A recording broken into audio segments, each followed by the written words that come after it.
कोई क्वेश्चन बहुत अच्छा है जेई एडवांस 1990 का। F x b a quadratic equation which is positive for all real values of x if g x is equal to f x plus f dash x plus f double dash x then for any real x g x less than zero greater than zero equal to zero greater than equal to zero.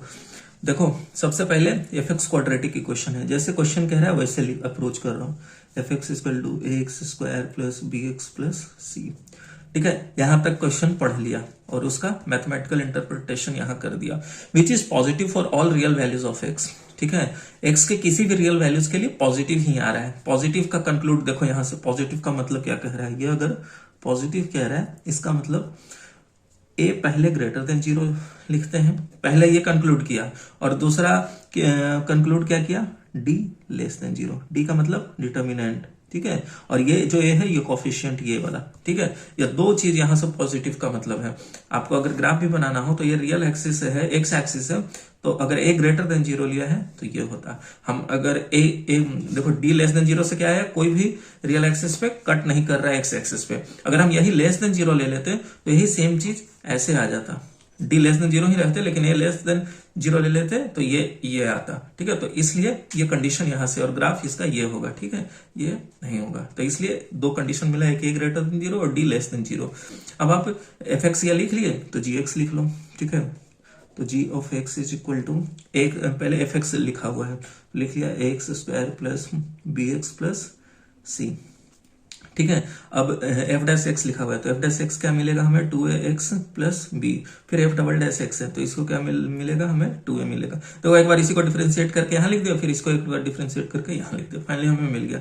अब इसको quadratic equation लिख लो, coefficient of x square फिर x फिर constant term, तो finally क्या लिखे, x square plus b plus 2a times x plus b plus c plus 2a। ठीक है, ये आपका बन गया, ये कांस्टेंट टर्म है, ये कोफिशिएंट ऑफ एक्स है, ये कोफिशिएंट ऑफ एक्स स्क्वायर है।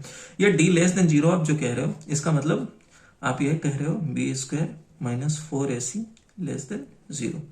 भाई आप इसी का तो डी कह रहे हो लेस देन जीरो, तो डिटर्मिनेंट क्या होता है, b square minus 4ac less than zero. ये कंडीशन आपके पास है, और दूसरा condition a greater than zero है। अब इसका करते हैं डिटर्मिनेंट निकालते हैं इसका।